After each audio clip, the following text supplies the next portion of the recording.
Staying alive. If you suffer a cardiac arrest, getting immediate hands-on only CPR is really your best chance at surviving. Only 46% of people who need CPR outside of a hospital actually end up getting it. So we are partnering with the American Heart Association to try to change that. We've got crews all over Metro Detroit tonight helping spread the word. Hank Winchester is in Canton. Paula Tutman is over at Wayne State, but we're going to start with Dr. Frank McGeorge. He is live in Southfield tonight. Doc?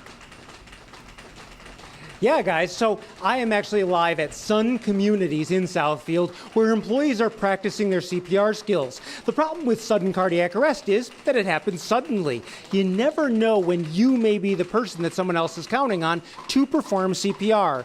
Now, for the survivor that you're about to meet, it was an ordinary school day that suddenly turned into a life-threatening emergency. In 7th grade, I was training for a 5K with school, and it's something that our school did every year. Fabiola Giselle Garnett was just 13 years old when her life nearly ended. I remember running to catch up with some of my friends just a few hundred feet away, and that was the last thing I remembered. Fabiola's heart had gone into an irregular rhythm, and then it stopped. My gym teacher knew CPR, and this was back in 1999, so we didn't have cell phones. The kids I was in class with, they went from door to door looking for someone to be home to call 911. It was a good 5 minutes my teacher was performing CPR on her own. That gym teacher's name is Miss Pat Bennett. She's been part of Fabiola's family ever since. She's my hero. We are very close still. We keep in contact. She's been at every major event in my life. She's gone to my high school graduation. Fabiola has another heart hero. Over the years, her heart health worsened. On May 25th of 2017, she received a heart transplant. It's truly been the gift of life. Every year just gets better. I have this list that I created after my transplant of all the things I wanted to do that either I couldn't do or struggled with, and I've been checking things off that list. Things like bodybuilding and running. She's also hoping to travel. I'd love to visit Australia. I'd like to experience more culture in different parts of the world. As far as physical activity, I have not been rock climbing. That's on that list. Can I have some left?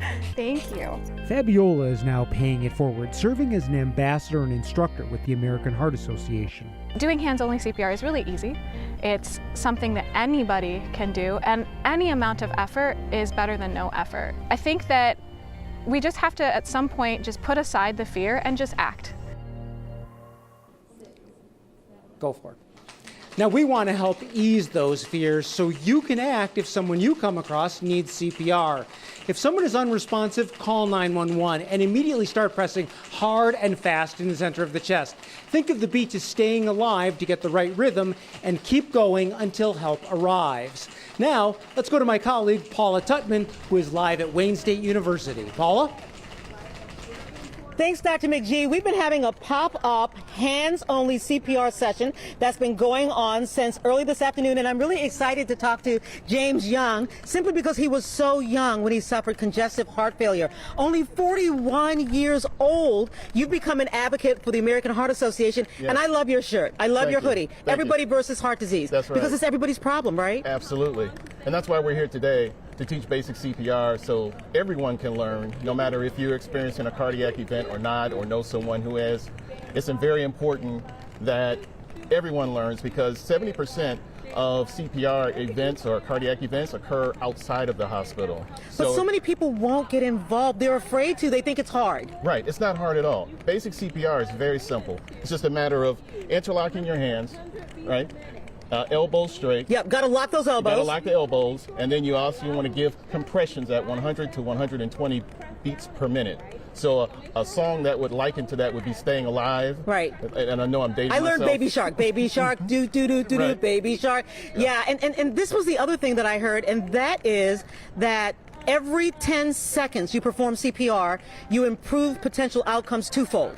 Absolutely, which is very important to continue CPR if you happen to be a person administering CPR, to continue doing it, regardless if the EMS is showing up and they're on their way in to take over. Yeah, you got to keep going. Keep going until they arrive and take over. And just get involved. Thank you so very much. We're so pleased to meet you. Glad you're doing well. Thank you. Hank Winchester, my colleague, is in Canton. Hank, what are you talking about over there?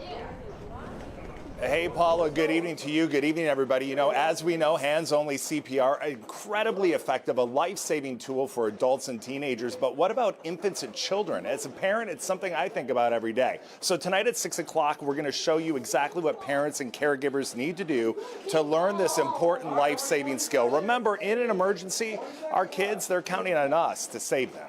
Devin, Karen, back to you.